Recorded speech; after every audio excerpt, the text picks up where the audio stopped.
nakita mo rin na paglabas dun sa kay Congressman Saldico, may dala-dala siyang paper bag o maleta. Meron po, paper bag po. Patay ka, Dirima!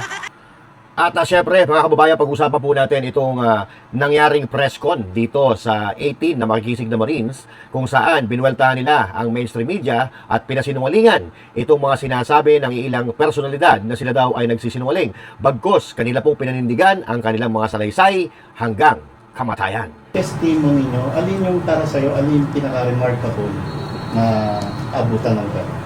Isa para sa akin yung ano ko doon, sir, is yung nagde-deliver sa mga media po.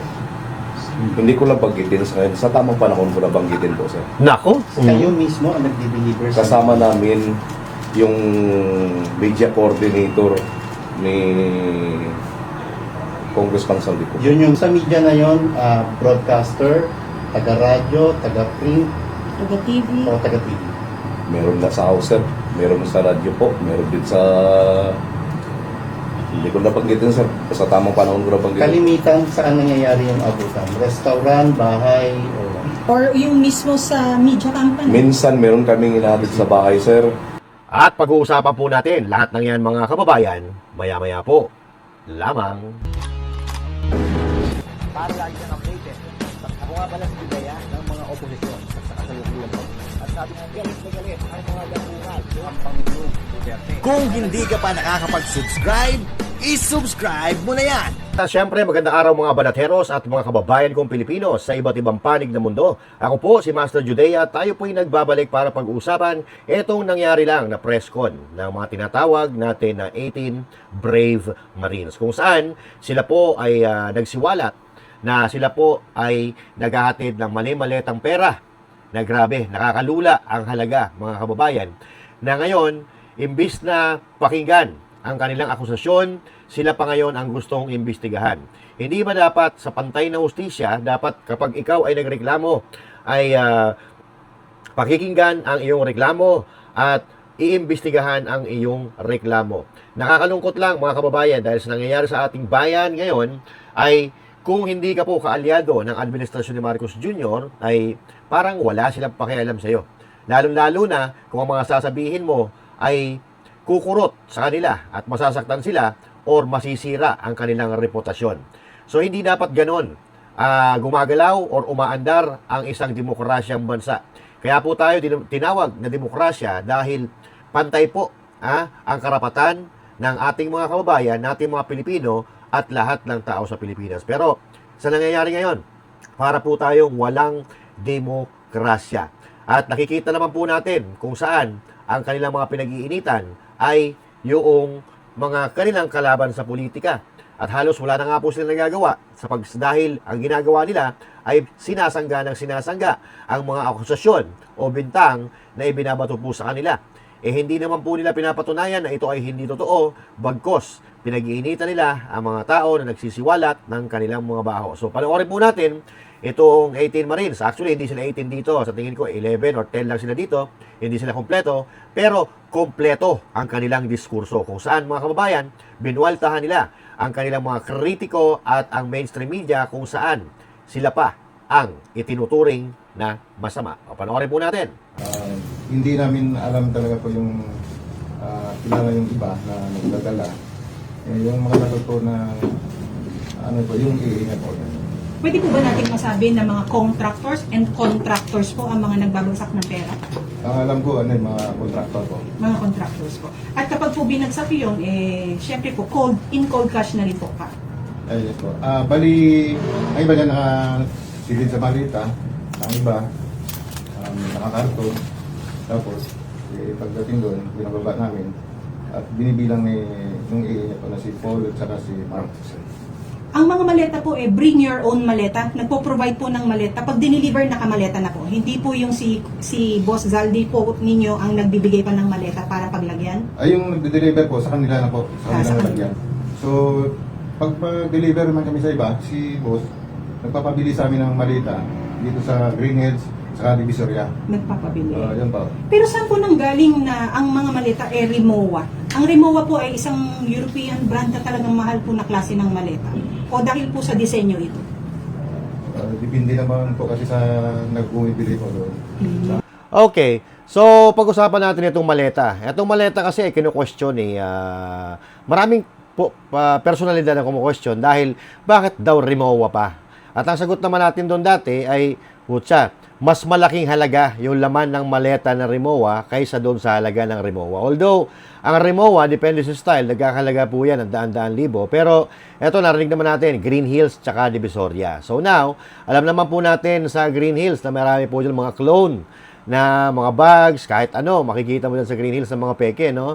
So, malamang, dyan po binili yung mga Rimowa, kung ito man ay hindi original, kasi alam naman natin na peke talaga. So, at least, maliwanag po sa atin kung saan nagagaling. Green Hills at saka dyan sa Divisoria na po pwede po tayo makabili ng mga peke na mga brand ng mga bags, maleta at kung ano-ano pa. Alright, tuloy. Minsan sila ni contact na pipick upin na lang namin.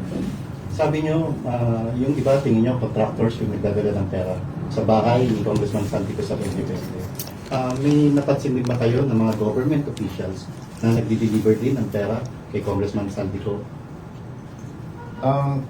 Doon sa Valle Verde, karamihan po yung mga security niya lang po nagdi-deliver. Sa amin naman, ang ginagawa namin, nakabang kami doon, tapos bababa namin, papasok doon sa Valle Verde. Doon na rin po si Police Raga, yung nagbibilang. Para malinaw mo, security ng contractors o security ng government officials?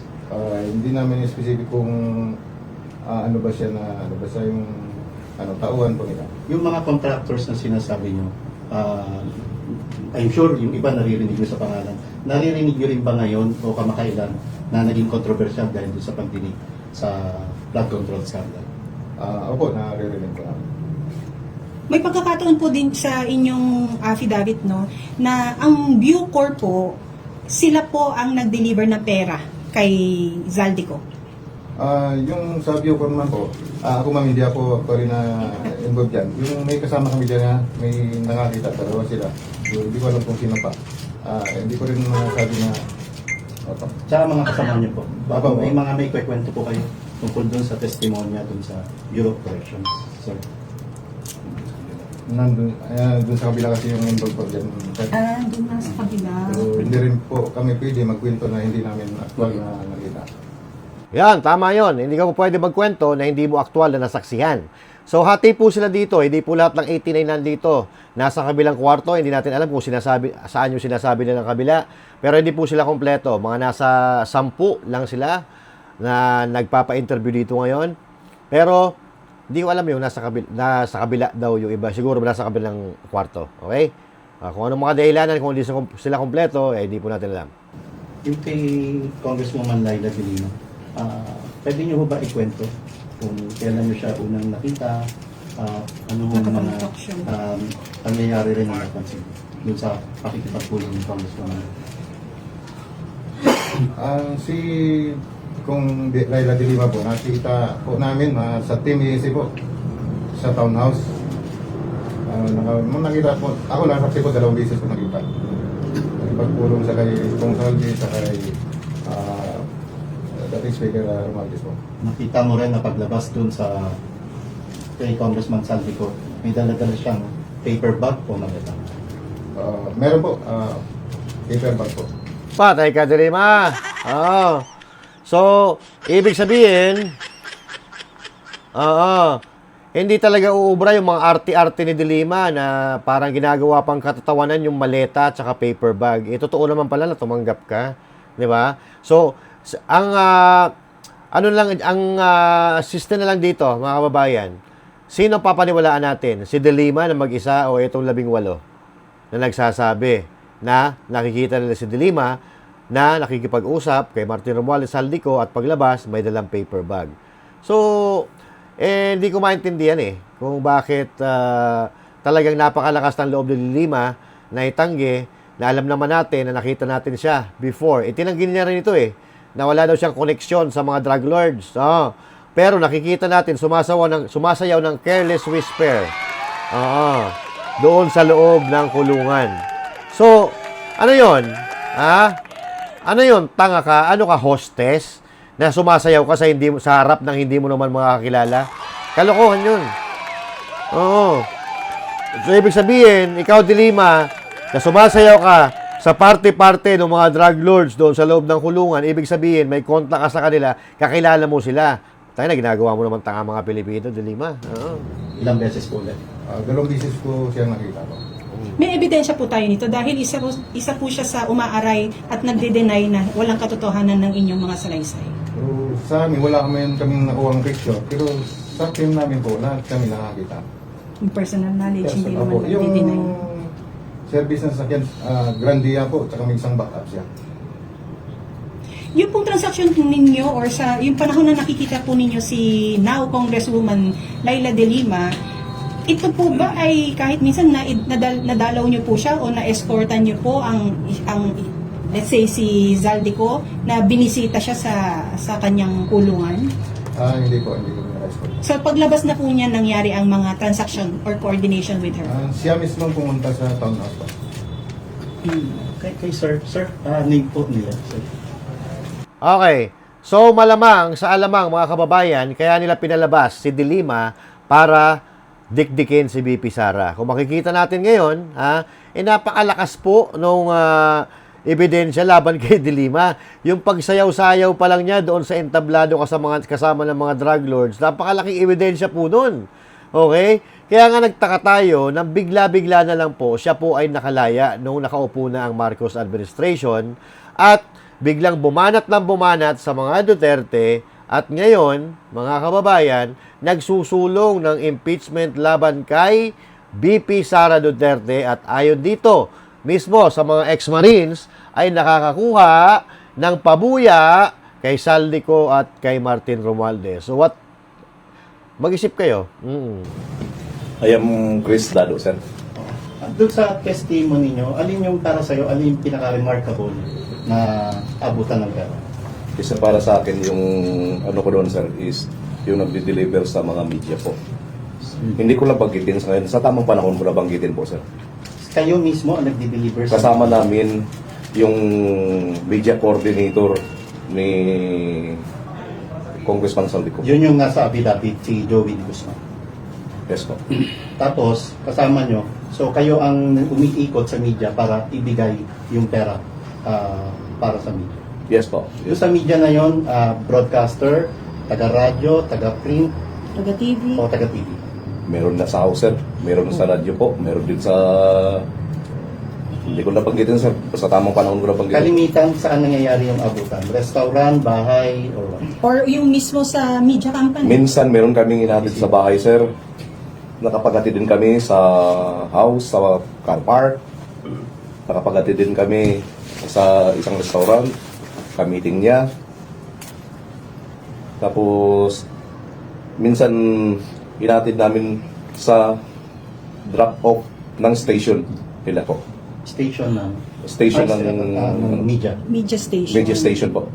Nako po, iyan ang sinasabi natin. At kaya pala tahimik ang mga media. Hindi binabanatan si Romualdez, hindi binabanatan si Marcos Jr., mga bayad pala. Nako po, oo.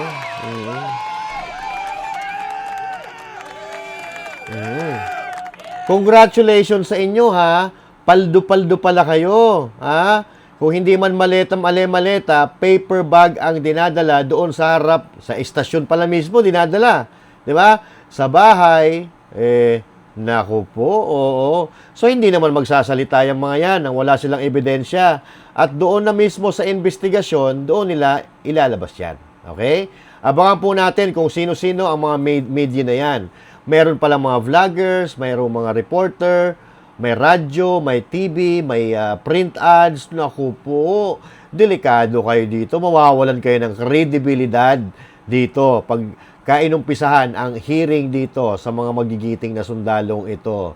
At yan, meron talaga mga troll farms yan mga kababayan. Kasi kung makapapansin ninyo, doon sa mga vlogs natin, ang dami ng mga vloggers, ng mga maka-Duterte, ang dami dyan, mga kagagawa lang ng Facebook account, dalawa lang ang followers, ang friend, 5 lang, and all that. At pag tinignan mo, kagagawa lang ng mga Facebook account. Kaya nga tayo nananawagan sa Facebook na higpitan. Kailangan may identity talaga bago ka makagawa ng isang Facebook account. Kailangan mas mahigpit kayo sa identity. Dapat may mga IDs and all that para hindi nagagamit ang social media sa pangungurap at pangangawat at pagkatarantaduhan, di ba? O, tuloy. Maleta, envelope, paper bag. Paper bag po, paper bag. Paper Sa bag. tingin niyo magkano laman ng paper bag? At po, gaano kalaki yung paper bag na? Hindi ko na po matansya, sir. Siguro, bayad yun sa mga talent fee nila, sir. Ano to? Lingguhan o buwanan? Lingguhan din, sir. Naku, Lingguhang liguan. paper bag po Yes ito. po. Ito ba yung tingin yung dahilan? Kaya simula nung lumabas kayo sa Club Filipino at binunyag nyo yung mga nakita nyo at personal na karanasan nyo, ay sa halip na ilabas ng mainstream media, yung mga testimonya nyo ay nababaliktad pa kayo at hanggang ngayon, pilit na sinisiraan ang credibility nyo. Yes po, sir. Yun ang pinakamasakit sa amin, sir. Kasi yung dalawang mata namin nakikita namin, sir. Kung anong abutan ng mga media. Kung anong laro ng mga media. At kung ano karami yung trolls na nakita namin sa isang establishmento dyan sa Makati. Saan po ito sa Makati? Sa Valero po? Ano pong, maaari po bang ninyo mabanggit man lang yung building? Hindi ko na po muna sasabihin po, ma'am. Pati ano ko na sa Tama yan. sisiwalat ko na lang po kung andyan na sa investigasyon o ano na talaga. Kasi mahirap magbitaw ng anong. Totoo rin. Yes po. Kitang-kita ko sa dalawang mata ko kung paano nila laruin ang social media po. Sa mainstream media, ano ang panawagan mo at bakit hanggang ngayon binabaliktad at sinisira ang credibility? Sir, from the very beginning, kaya kami guman ito, sir. Sa mga malalaking media practitioner dyan, sir. Kaya kami lumabas, pasensya na po kayo. Hindi na po namin masikmura po ang pinanggagawa ng gobyerno sa amin, sa ating kababayan. Lalong-lalo na sa mga kababayan kong nasa Mindanao. Halos baha, gutom, krisis, dahil napupunta sa Corruption. korupsyon. Yung pira sana na para sa Flood control. flood control or sa health ng mga tao, o kalusugan ng mga tao, pagkain ng mga tao. Kaya bilang ordinaryong Pilipino, sir, concerned kami na baka sunod na araw, yung mga anak namin, 18 point something na yung utang ng 18 point something trillion na yung utang ng bansang Pilipinas na ito. Yung mga anak namin, yung mga apo namin sa susunod na henerasyon, maghirap. Yan ang hindi namin matatanggap at hindi namin tatanggap sa sarili namin na iwanan sila ng ganyang kalaking utang ng bansang Pilipinas po. Maraming salamat. Sir, maliban Okay. doon sa mga... Ay, wait lang. Utang ng Pilipinas. Totoo ba na may utang ang Pilipinas? Opo. Actually, as of the moment, ang utang ng Pilipinas ay 18.13 trillion po. Ayan o. 18.13 trillion ang utang ng Pilipinas. Grabe. Oo, mukhang aabot pata ng 20 trillion yan sa panahon ni Marcos Jr. na wala tayong nakikita na gagawa, mga kababayan. Diyos me, yung marimar. Pati anak ng apo mo may utang na dahil sa ginagawa netong mga ito na pagdanakaw sa kaban ng bayan. Ay, grabe. testimony nyo na nakita nyo yung mga trolls, nakita nyo yung mga mystery media. Meron po ba tayong mga physical evidence or litrato na magpapatunay na talagang tumanggap sila? Yung abutan. As a security personnel, sir, hindi namin gawain yung magpanay ganyan-ganyan kasi nakapokus kami sa VIP namin, sir. Nakikita lang ng dalawang mata namin, sir. The most especially si Orly Cotesa. Kasi siya, marami siyang alam sa pagdating sa mga bilangan ng pera na sinasabing ang 1 milyon, 1 kilo. Totoo yan, sir. Nagkwento yan mismo. Totoo yan. Himigit kumulang.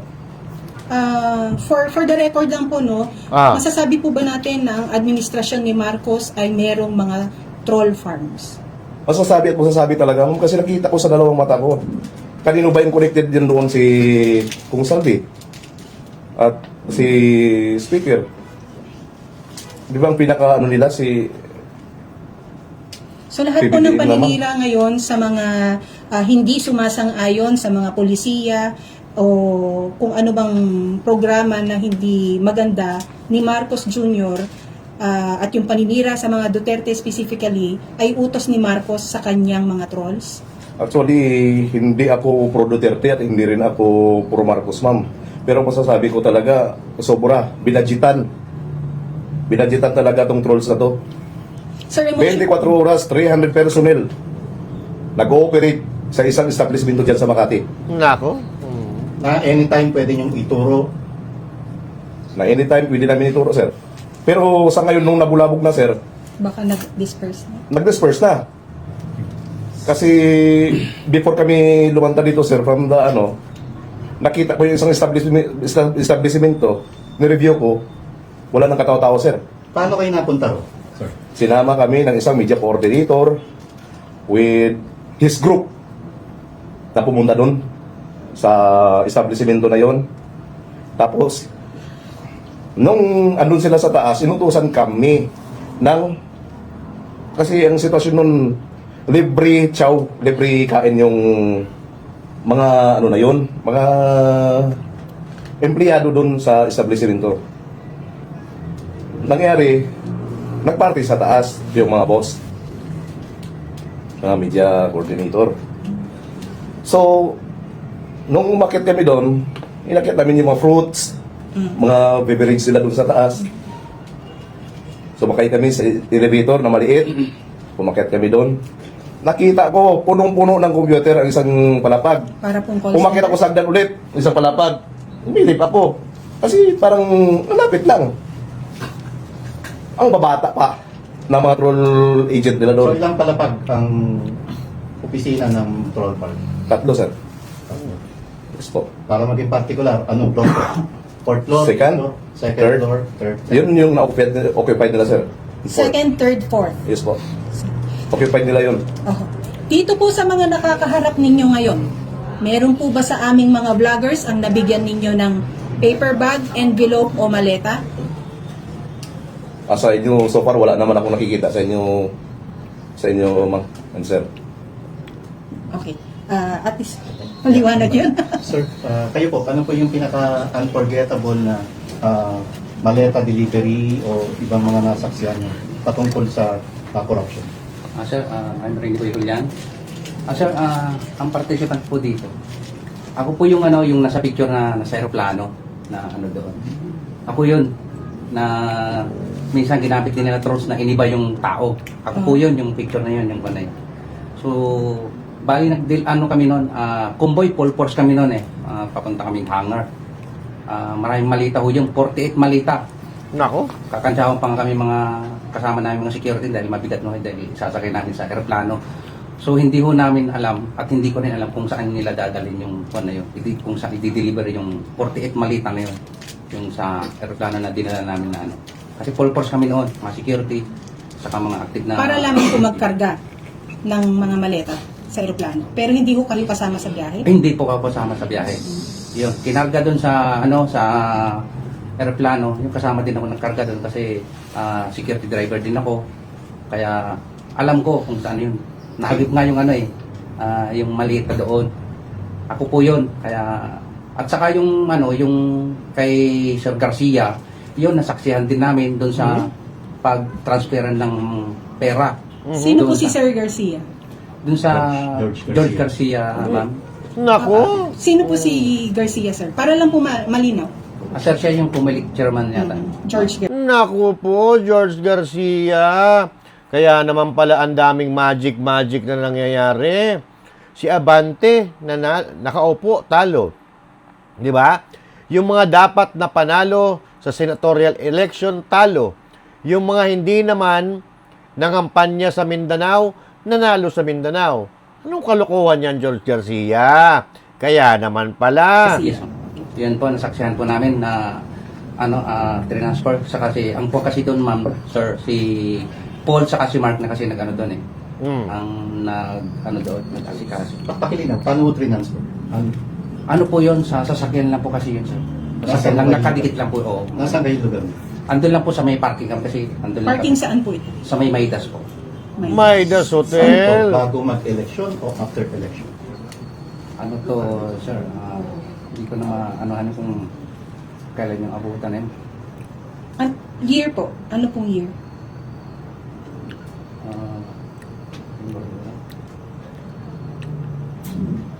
Di na po tanda. Okay, Martin. Balikan mo lang sa reklamo. Sino yung kilalang personalidad na sakay ng eroplano na yun na pinagkargaan nyo ng maleta? Ang kasi yung aeroplano sir ay ang pagkaalam namin sir kay boss ko yun. Ako yun, yung aeroplano lang po yun. Opo, pero syempre may taong pasahero. Sino pasahero? Hindi po na namin alam. May, Hindi nyo rin alam saan papunta yun. Hindi, sa knowledge ko po, hindi ko po alam. kasi nagkarga lang sila. Sino po sa inyo ang na-involve sa Paway? Paway delivery? Sa kabila po. Nasa kabila, hindi natin nalaman yung ano, no. Of course, question po, sa pagpaparatang po ng marami or pagde-deny po ng marami na wala hong katotohanan ang inyong mga sinasabi. Tinanong din po namin sa kabila po, kanino po kayo mas na-offend? Kanino po kayo mas na-offend na sinasabing kayo ay mga sinungaling at ang kredibilidad po ninyo at imahe questionable? At yung sa nagbaba sa amin, tsaka yung may mga sinasabi na sinungaling sinasabi namin, pero natatakot na sila malaman yung katotohanan na involved sila. Tsaka yung iba dyan, supporters nila. So, kami wala namang ginigilingan kung sino. Basta, ang sinasabi lang namin ay katotohanan ng lamang po. Sino po sa inyo ang nakapag-deliver sa bahay ni dating Speaker Martin Romualdez? Kami po. Sir, baka pwede pong pakwento. Andante Orvelio. Hawak na lang po. Salamat po. Ako isang driver ni Kong Saldico sa team namin. At the same time, security po. Malimit po ako na mautusan isa sa driver na paghatid ng tira dun sa bahay ni Kong Romualdez.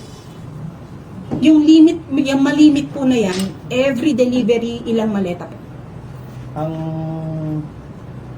every 3 days sa Grabe. ang namin, delivery namin, ma'am, siguro aabot ng 10 o 12 malita. Size po? Ano? Ang size po ng mga malita nito ay large saka medium. Meron din pong small. Saan po dinideliver? Doon po sa 42 McKinley, then 41 Forbes. Aguado po? Aguado rin meron. Sa Aguado. Opo. Labas po tayo ng Aguado, tawid po tayo sa Gate 4. Ito po ay Malacanang office na, ano po? Ito po yung Harapan PGH. po mismo, ma'am. Oo. Kayo po ba ay nakapag-deliver po sa loob ng Malacanang? Hindi po, ang kwan po, Aguado lang po. Ang pagkaalam ko ay kay Kong Romualdez yung building na yun. Nako po, oo. Talagang, ano to, nagkataon lang na may bahay or may property si Martin Romualdez doon. Para ito isipin nyo na lang. Kung manggagaling ang pera sa House of Representatives, no? Doon sa Quezon City,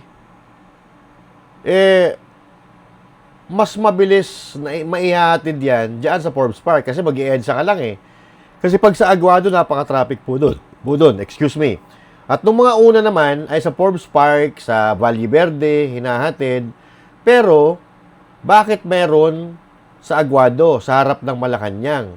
Hindi kaya may pagbibigyan siya doon sa may malapit sa Malacanang? Yun ang problema, di ba? Yun ang tanong natin. Isipin nyo mga kababayan. Doon po namin dinideliver o binababa yung mga malita. Sino po nagre-receive? Bilang isang driver, ma'am, dahil kasama ko naman si Paul at sa Paul Estrada, yung ni Boss Saldi, saka ni itong si Mark XI. Sila na po yung nagbababa doon sa sasakyan. Minsan tinutulungan ko po. Pag nandun na po kami, binababa ko. Din sila na pong nagdadala sa loob ng bahay. Yung 10 maleta po na yan, ano pong sasakyan ang gamit? Minsan po yung ginagamit naming sasakyan ay bulletproof na Super Grandia po. Kung hindi yung puti, yung itim po. So pati po yung sa passenger side at yung sa likod, napupuno po yan ng maleta? Passenger kung saan side po sa po? likod po. Sa likod. Opo, May kasi bakante po siya, ma'am, sa may likod. bakante sa likod, maluwag po yun. Kasi nakatupit? Pinofold yun. Pinofold Bali, yung ano upuan, siya, ano? nagkaan, bali yung, ano lang, ginawa talaga yung bulletproof na yun na van, Super Grandia. Wala nang upuan sa likod. So, gusto. kasi kahit ng mga 15 malita, isa tinanggal na po. Tapos may upuan ng sa harap. May dalawa, tsaka yun. Bali, apat po makakasya po. Doon sa nag-deliver kay Speaker Martin, sino po sa inyo ang nakapag-deliver po ng pera kay Congressman Sandro Marcos? Yung dun sa kabila. Nasa kabila. Nasa Pero sa kabila. knowledge po ninyo, nakapag-share naman na po kayo ng inyong mga experiences, ano po, yung nasa Paway po kayo, yung pong picture na meron kayo, picture po together with, is it Bongbong Marcos, is it Sandro Marcos, or Lisa Araneta Marcos? Yung actual dito na Sa kabila. sa kabila po. Mm-mm. So, yung kayo pong mga nandito, ano pong na-deliveran ninyong mga address? Within Manila lang po or meron kayong outside Manila? Sa akin ma'am sa Within Manila. Dito po. Yung una, ang pinakamarami talagang deliver ko sa akin na experience ko. Simula 2002 kay former Speaker Martin Romualdez po sa 42. Simula nung umupo si boss ng APRO, Chairman of Appropriation, Kailan po? Ano pong year ito? 2022 po. Okay. Noong September 2022, start kami na deliver yung kay dating speaker po sa 42 McKinley Road.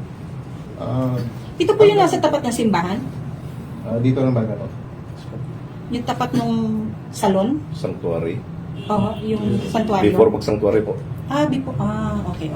Sige. Bali, simula 2022 po, nag-deliver kami po doon. Sa akin na experience po, hanggang 2023 ng December. Tapos, nung 2024, January, nalipat na po yung deliveries po namin doon sa 14 Nara Street, Southport. So, doon yung ibakan. Yung sa loob na po yun, ano? Opo. Kasi pagpasok mo, may gate, tapos pababa, basement. Doon na po yung, kahit makita niyo po sa picture po yung ibakan po ng ano. Kanino po bahay yun? Kay Mark. dating speaker po. Sino po nakapag-deliver kay Stella Kim? Pwede ko po pakita. Pakikwento po. Si Hannah po. Yung tungkol naman po doon sa pagdi-deliver kay Ma'am Stella. Lako. Ako yung driver na naman po doon. So, ang nangyari, minsan nandun si EE ni Boss, si Atty. Binbiyahe, nakuhanan din po ng picture. Pagka time ng deliver namin doon, pagpasok sa bahay niya, nakuhanan din po ng picture, nandun po sa affidavit po namin. At maliban doon, marami pang bisis na nangyari na nag-deliver kami ng mali-malitang pera doon sa bahay ni Ma'am Stella. Nandun po siya? Wala po siya doon, ma'am. Ang secretary po niya ang nagre-receive o di kaya yung katulong niya. Naku po, Estela. Oo.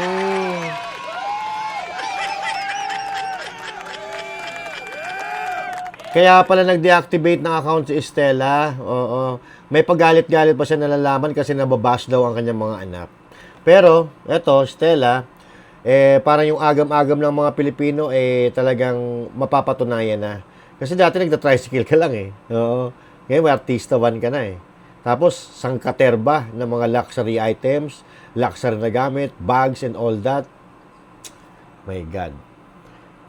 Ginahasa nyo talaga yung pera ng taong bayan. Kasama ka, Estela. Oo. Kaya pala, itong si Estela, mga kababayan, ay naging appropriation chairman din. Kasi, syempre, sila-sila lang yung nasa circle na yan. Sila-sila lang nakakaalam ng kanilang mga katarantaduan, ng kanilang mga kagaguhan. Oo. So, eto. Tuloy natin. Nandun. Nung diniliver niya yun, sino pa apron? Si Kong Sandy o ang apron na si Stella Kim?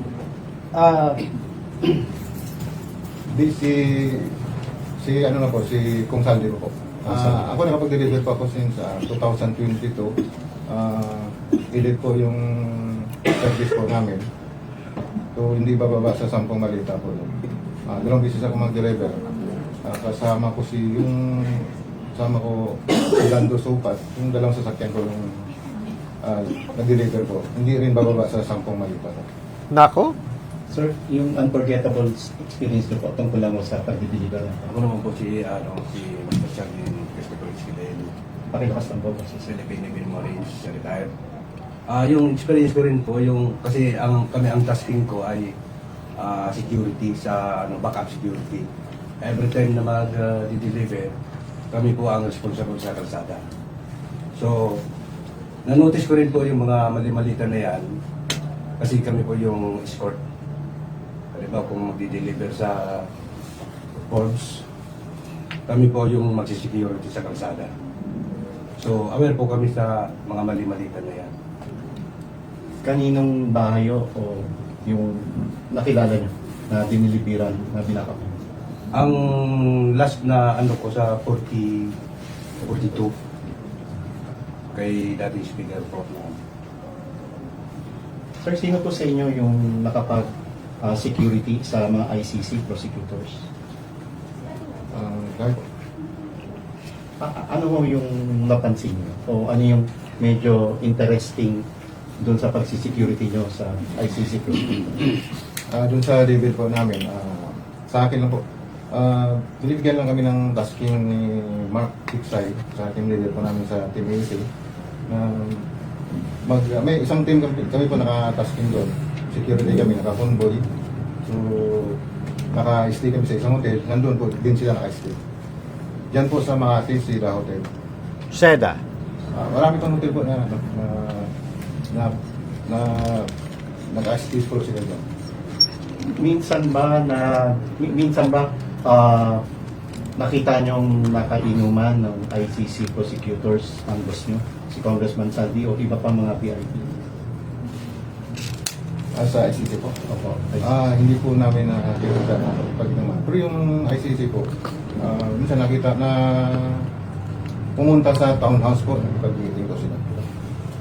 Alam natin at sigurado naman kami rin na monitor nyo rin kung paano kinidnap si Tatay Digong Yes, yung mga oras na yun at magwa 1 year na sa March 11. May napansin ba kayo o ano ang naging galaw ng grupo nyo? May napagdilibiran din ba kayo ng mali-maleta nung araw ng March 11 o bago mag-March 11 o after March 11? Tungkol sa pag-deliver ng malita po, hindi naman po tumigil yung pag-deliver. Kasi sa isang linggo, meron 3 beses na di-deliver kami po. So, hindi din namin alam kung para saan yung mga dineliver namin po. Basta yung ano namin na dinala lang namin po doon. Party po ng trabaho po namin. Hindi nyo ba napansin na pagpapalapit na yung eleksyon, mas napapadalas yung pag-deliver nyo ng pera or nung bago mag-March 11, napadalas yung pag-deliver ng pera? Gaya po nung sinabi ko, parang normal lang yung pag-deliver namin po. Kasi minsan mag-deliver kami bultuhan. Minsan umaabot ng 27 malita. Minsan 3 sasakyan, 4. O iba-iba po. Basta hindi siya masiro sa isang linggo po. Yung kay former Congressman Erwin Tulfo, na ngayon Senator Erwin Tulfo, sino sa inyo ang nakasaksi at ano naging partisipasyon niya dito sa iskandalo? Doon po sa kabilang team po, grupo po. Doon yun po yung may involved po. Dito po sa amin, baka sino yung nito? Wala. Ako, ang question ko, sir, kini-question po kasi ni Senate President, ni Blue Ribbon Committee Chair na si Senator Ping Lacson, gumawa po siya, naglabas po siya ng computation na ang sinasabi po, hindi daw po makatotohanan yung halagang inyong dineliver. Because kung yun daw po ang amount na nakasaad dun sa size ng mga maleta, by this time daw po, hanggang ngayon daw po dapat sana, nagde-deliver pa kayo. Kaya yun po ang nagagamit na question or panging-question sa credibility ng inyong salaysay. Ano pong masasabi niyo? Mamang masasabi ko lang doon, narinig naman ho nila siguro yung salaysay ni Kong Saldi ko, na lahat naman ng kabuuan ng pera na nilabas na natanggap nila ay nasabi na ho lahat ni Kong Saldi. At na yung mga dinideliver naming pera na mali-malita, halos lahat nandun namin dineliver sa bahay ni Kong Romualdez. Bakit po napakatindi ng operation na palabasin kayong mga sinungaling? Yun nga po yung kinakagulat namin, ma'am. Dahil kami na nagsasabi ng totoo dito. Dahil yung mga pira naman na talaga na siguro ay galing sa flood control yon.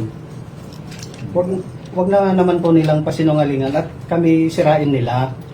Dahil yung trabaho naman po namin ay base lang po doon sa kwan ni Boss Saldi.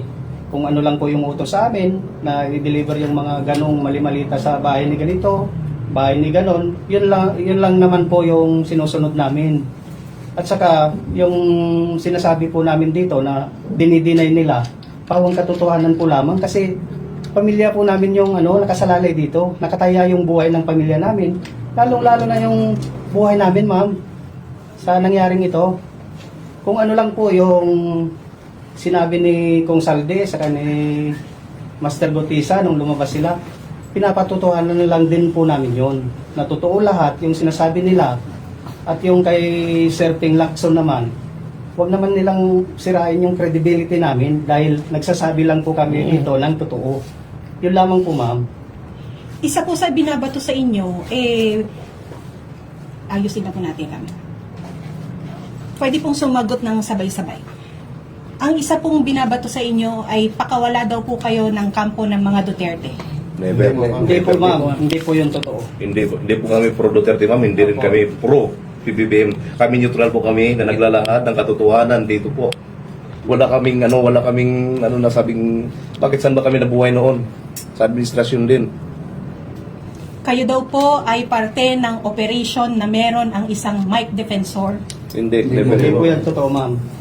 Kayo po ay iniimpluwensyahan ni Attorney Levy Baligon. Hindi rin to. Kasi katotohanan lamang po ang sinasaad namin dito, ma'am. Wala kaming dinadagdag dito, ma'am. Yung nakikita namin, kung ano nakita namin doon, kasi gusto namin baguhin na nga, tuldukan na nga itong korupsyon na to, ma'am. Ano ang nararamdaman nyo na sa halip pagtuon ng pansin ng Senado, partikular ni Senator Ping Lacson, yung nilalaman ng mga testimonya nyo ay mas nakatuon pa ang isang Senator Ping Lacson na alam natin dati rin isang pulis. Wala namang pakialam si Lacson. Si Lacson po, ngayon kung makikita ninyo, magre-retire na yan eh. Kailangan siguro ng pera pang retire. Ha? Kasi kung tutuusin, hindi naman dapat mga tatakbo yan, di ba? Kasi tumakbo yan, dalawang yan, tumakbo ng presidente tsaka vice-presidente, si Lacson tsaka si Soto, talo. So, parang nawala na sila ng ganang tumakbo, di ba? Kasi, hindi naman talaga mananalo dapat yan. Ngayon nga, dapat hindi naman talaga mananalo yan eh. Di ba? Dahil nga, konektado na ito si George Garcia, di ba? Nakakatanggap din pala. Natural, kung sinong gustong panalunin nila, yun ang mananalo. Pero sa galawan ni Lacson at ni Soto ngayon, halata na may pinagtatakpan ho sila. So, wag na nating isipin si Lacson. Kasi si Lacson, ginagawa niya yung trabaho niya, nautos sa kanya, ng amo niya na mastermind sa pagnanakaw. Mas pinagtutuon ng pansin na sirain ang inyong kredibilidad. Masakit para sa amin, sir. Totoo, masakit sa amin talaga na kaming nagdalahat ng katotohanan at pawang katotohanan lamang ang sinasabi, walain niyo yung kredibilidad namin.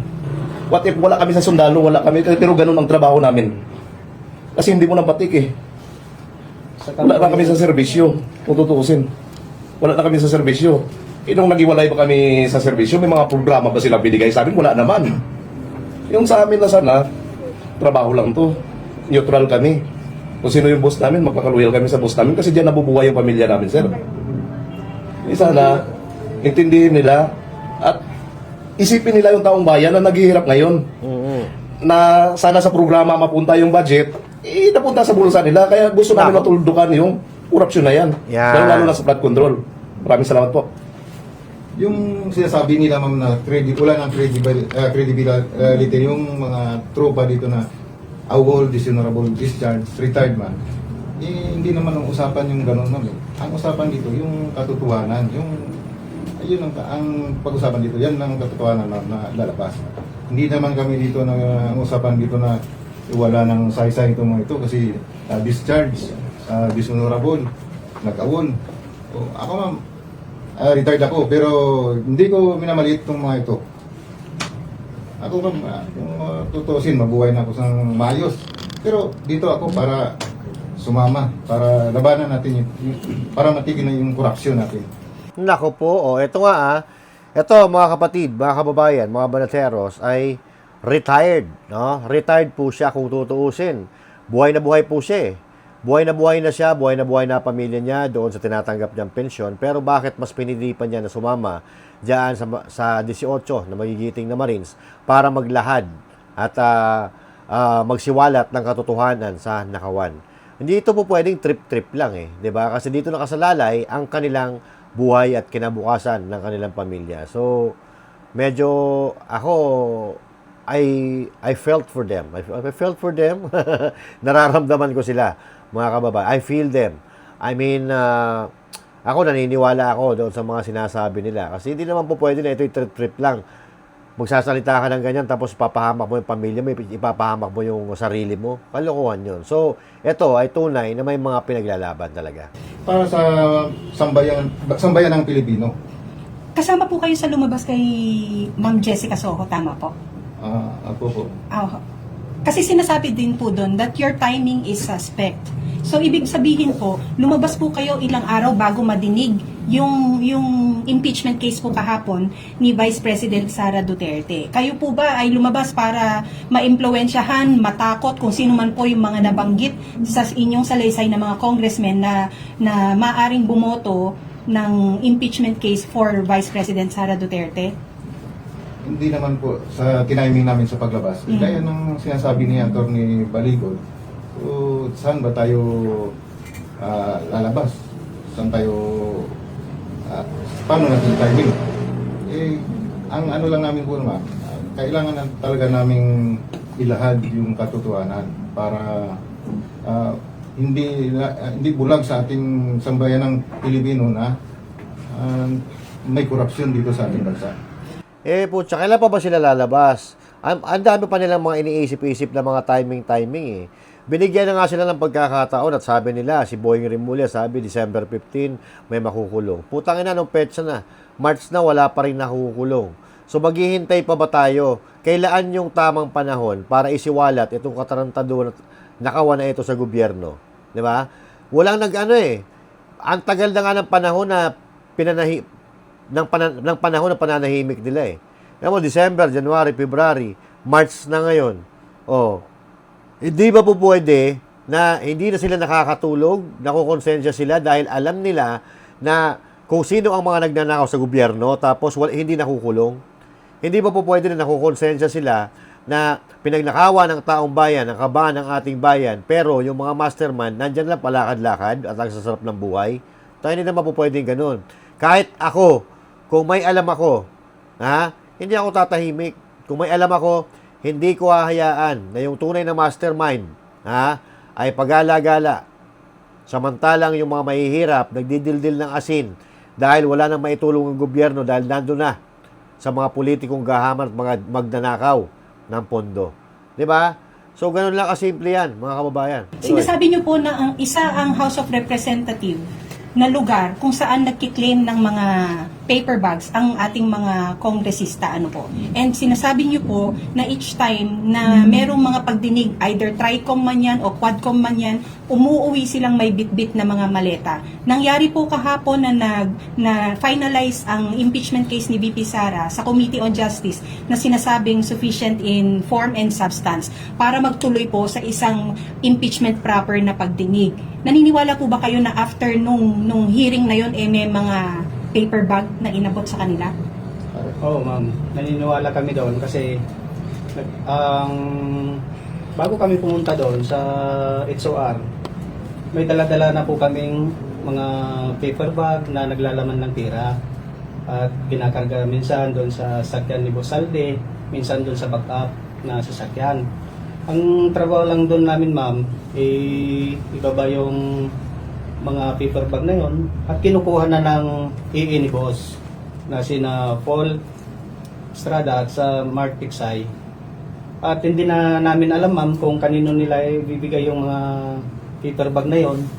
Pero nandun lang kami sa harap ng SOR at pagkatapos ng hearing na yon, nakikita na namin yung mga congressman na bit-bit na yung dala naming paper bag. Nako. So, yun pa lang, nagpapatunay na mayroon talaga silang natatanggap na pera.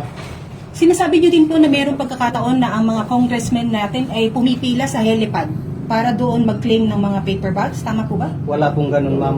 Ang na observe lang namin noon ay paglabas na po nila. May mga bit-bit na pong paper bag. At yun din yung mga dala namin. Nako po. So, siyempre makikilala mo eh.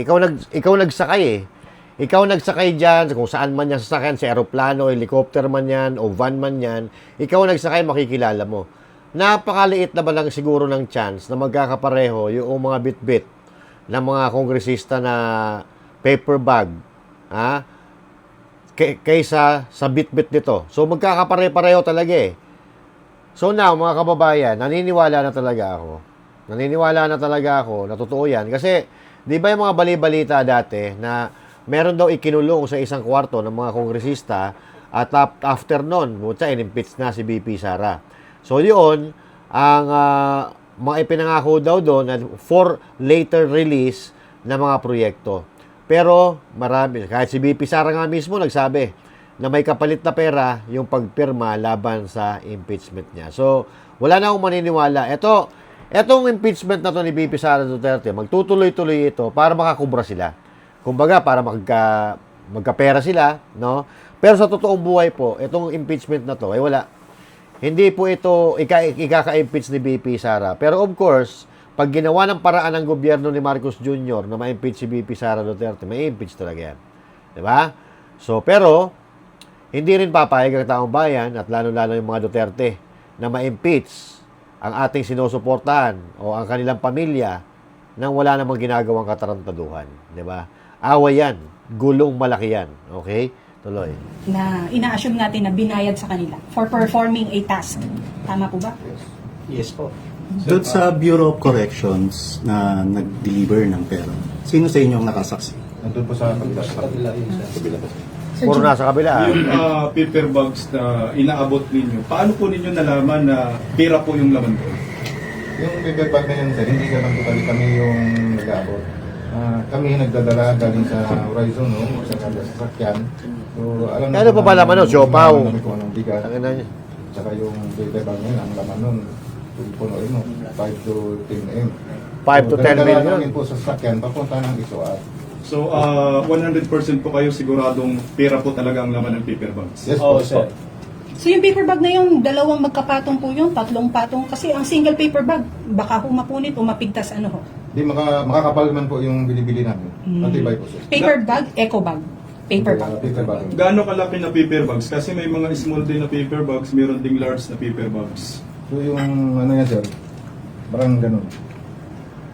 So, malaki talaga. Okay. Yung parang Kung magsha-shopping ka, pantalon yun, no? Pants yun. Opo, o parang mga ganun, Levi's. pants. Pero yung mataas sa Levi's. Hindi yung Levi's mababa. Mataas yan. Tapos makapal. Pang-bag, no? Pang-bag ng mga babae. Hindi siya yung Uniqlo na papel na Hindi hindi mapunit. kakayanin. Ano? Hindi po. Makapal siya. Makapal. Sir, kasama ba si Congressman Galing doon sa affidavit niyo na nabigyan din na Kasama yan. sila? Meron po. Kasi po dinideny niya. So, kailan daw ito at saan? Actually ako wala akong participation dyan. Yung sa ibang tropa na po, meron din po. Hindi ko masagutan. Sa follow-up sa sinasabi nyo na hindi kayo magkakasama, kasi yung pinupunto ni Boyeng Rimulya, bakit daw ang sinasabi nyo is halos pare-pareho, sa lahat daw ba na delivery magkakasama po kayo? Or kasi gusto niya hingan kayo ng individual affidavit na dapat mag-collaborate yung mga statement nyo doon sa mga affidavit nyo.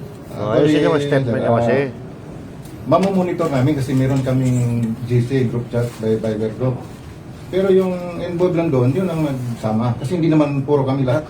Wala ng security si boss. Sabagay, kasi hindi nila sinasagot kung ano yung task nung isa Opo. eh. Tinuturo tayo Kasi sa kabilang kanya-kanya kwarto. kaming eh. tasking po. Kasi yan ang pinupunto ni Boyeng na paano daw sila Boyeng, nagdi-deliver ng sabay-sabay. Yan ang ano Hindi niya. naman sinabi ko namin na sabay-sabay. Wala namang sinabing sabay-sabay. Lima nag-deliver. Sila yung na may participation doon. Pero alam namin nag-deliver po kasi bago mag-alis yan, may nakatas meron kaming Viber group na ito, si Basura. Saka monitor namin lahat May, yun. may monitor. May screenshot ba kayo yung group chat nyo? Oh, meron po, pero Na-dissolve na po ba yung group chat GC na yan? Pero meron kaming group chat dati. Sino po nag-create ng GC? Yung team leader po namin. Pero baka natanong na po ninyo dito rin. Kasi may tatanong ako. Kung yung natanong Sige, na- banatan mo. Hindi, okay lang din. Si Secretary Anyo, natanong na ba? Okay lang, please. Nagsampa na ng reklamo, ng kaso laban po sa inyo sa Department of Justice kagahapon. At mayroon pong mensahe siya po sa inyo sa 18 na 18. nagsiwalat Ano patungkol yan? po dito sa mali-malitang pera. Ang sabi po ni Secretary Anyo, wag po daw kayo magpa-manipulate at ilabas daw po ninyo yung katotohanan at kakarmahin din po daw kayo. Ano po ang inyong masasabi dito? May nagmanipula po ba sa inyo? At alam na ba ninyo na nagsampa ng kaso si Secretary Anyo sa inyo? Yes po, alam na po namin yun, sir, dahil based doon sa mga napanood na rin namin. At yung sinasabi nila na walang credibility yung mga salaysay namin, kung wala siyang natanggap, hindi naman ho namin sasabihin sa aming statement na nakatanggap siya siguro. Ang nilalad lang po namin dito ay yung katotohanan lamang. At sana naman, wag na nilang pagtakpan yung mga ginawa nilang anomalya tungkol sa pera na yan, dahil lahat naman tayo alam natin yung totoo, lalo na sa amin. Saan napunta yung mga pera na halos mapuno ang bahay ni Kong Romualdez? Totoo po yun lahat. At tulad po ng sinabi ko kanina, pamilya po namin yung nakasalalay dito at buhay po nila at buhay din po namin. Ang kwan lang din po namin dito ay matuldukan na at maliwanagan yung taong bayan kung ano talaga yung totoong nangyari. At yun lang din po ang sinasabi namin dito. Yun lamang po. Follow-up question lang po. Kung may alam po kayo dito, kasi hindi naman kayo kumpleto, ano ba ang partisipasyon ni Secretary Anyo sa mali-malitang pera po? Doon sa level lang namin po, sir, nakita lang namin na pumunta siya sa townhouse. So, yung sa mga sinasabi mo mali-malita, hindi ko namin alam yung tungkol po yan. Yung ano lang, pumunta siya doon at saka na namin na may dala siya na kaya nabigyan po siya. Ano po, malita o paper bags? Paper bag. Okay. O, tama naman. Okay.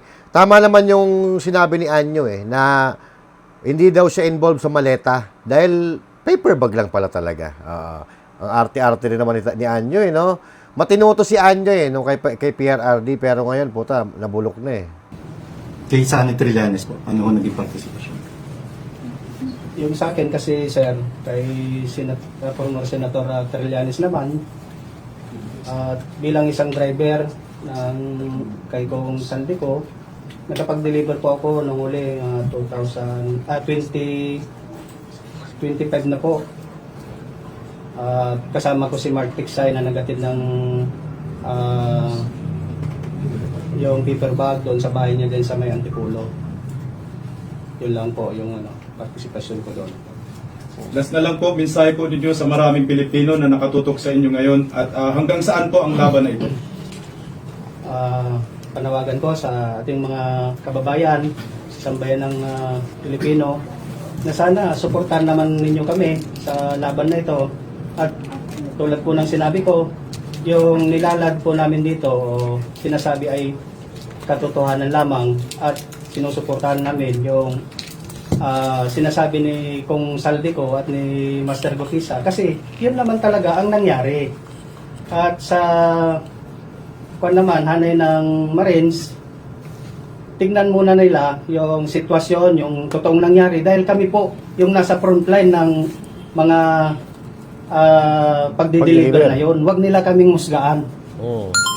Dahil hindi po nila alam yung totoong nangyari. Kami po ang nakakalam noon. Kaya totoo lang din naman yung sinasabi namin dito. Yun lang po. Iba po. Kaya sa sambayan ng Pilipino, maraming salamat po sa suporta ninyo. At sa mga taong may kinalaman dito sa flood control issue na to, please, ibunyag yun na po ang lahat. Kasi habang tumatagal, mas lalong nagigipit at nahihirapan kami at lalong-lalo na yung taong bayan. Tao lang tayo, may Panginoon tayong sinasamba. Kailangan natin intindihin yung kapwa natin na naghihirap na sana bigyan ng magandang programa kung sa mga namumuno ngayon, bigyan ng magandang programa ng gobyerno. Lalo na ngayon, 18 point something trillion ang utang ng Pilipinas. Anong mangyayari sa mga kabataan natin? Anong mangyayari sa amin? Anong mangyayari sa darating na apo namin? Okay. FYI mga kababayan ay ang utang po ng Pilipinas as of this moment is 18.13 trillion. So parang taon-taon nadadagdagan po ng 1 trilyon ang utang ng Pilipinas pero wala naman po tayo nakikita na gagawa nila. Mukhang aabot pa ata sa 20 trillion yan Oo. Kawawang Pilipinas. Oo, grabe. Panganak ng apo namin, may utang na. Pagka lipas ng sunod na taon, madagdagan na naman ulit ang utang ng Pilipinas. Walang magandang programa kasi yung gobyerno. Sana huwag kaming husgahan, tanungin kami, imbestigahan kami ng maayos at neutral na pag-imbestiga. Huwag yung puro na lang sa inyo yung nasusunod. Pananakot. Paglalahad namin ng katotohanan, parang pigilan pa kami. Sana bigyan kami ng pansin, bigyan ng intervention o special investigation para sa amin na para matapos na ito lahat at matuldukan ito korupsyon sa bansang Pilipinas. Maraming salamat po. Ayun mga kababayan, At ayan po, dyan po nagtatapos ang press con ng ating magigiting na mga ex-Marines, Navy or ano pa man yan. At narinig naman po natin ang kanilang mga sinabi. Nasa inyo na po yun kung ano po ang sinisigaw or ang pakiramdam ninyo dito sa mga sinabi nila. Kung kayo ba ay naniniwala, kayo ba ay pumapabor sa kanilang mga sinasabi. Pero ako kasi, pabor ako Kasi bakit naman nila ipapahamak ang sarili nila, di ba? Bakit nila ipapahamak ang sarili nila at gagawa-gawa sila ng mga eksena na ikakapahamak nila at ikakapahamak ng kanilang pamilya. At yung isa pa nga pala, retired Pag retired ka na, ibig sabihin at may pension ka. So, pwedeng mawala yung pension niya, pwedeng mawala yung pension niya at pwedeng mapahamak ang pamilya niya, pero nandyan siya. Nakikibaka, sumama sa mga kabaro niya. So, mga kababayan, nasa inyo na po yan. At sila po ay humihingi ng suporta. Suportahan po natin sila. Dahil kahit kailan, wala po silang matatanggap na suporta sa administrasyon ni Marcos Jr. Dahil, siyempre, si Marcos Jr. ang target nila. O hindi target, si Marcos Jr. ang inaakusahan nila. So, wag po tayong umasa na susuportahan sila ng administrasyon na ito dahil malabo po yan. Pero ang importante po sa atin, malinaw na ang mga ibinabalita sa atin dati ng mga kakampi natin katulad ni PRRD at yung iba pa na may lining sa mga Duterte ay may katotohanan. Yung sinabi ni Saldico ay totoo dahil nagtutugma-tugma po ang kanilang mga sinasabi. So now, abangan po natin ang mga susunod na kabanata at abangan po natin ang mga development at kung ano ang kahihinatnan nitong paglabas na ito ng mga Marines. At hindi lang po yan 18 pala, nasa 100 plus po sila. Biruin mo, kung wala ka namang balak gumawa ng katarantaduhan, tama na sa iyo, 2, o siguro 10 na bodyguard, okay na. Pero ito, daan-daan, mga kababayan. So, ibig sabihin, may balak silang gumawa ng katarantaduhan. Kaya naglalaan sila ng mga tao na magbabantay sa kanila habang sila ay nangungurap sa kaban ng bayan. So mga kababayan, magkita-kita po tayo muli sa susunod nating video. And once again, my name is Master Judesen. Thank you. God bless you all. And to God be the glory. Magandang araw po sa inyo lahat.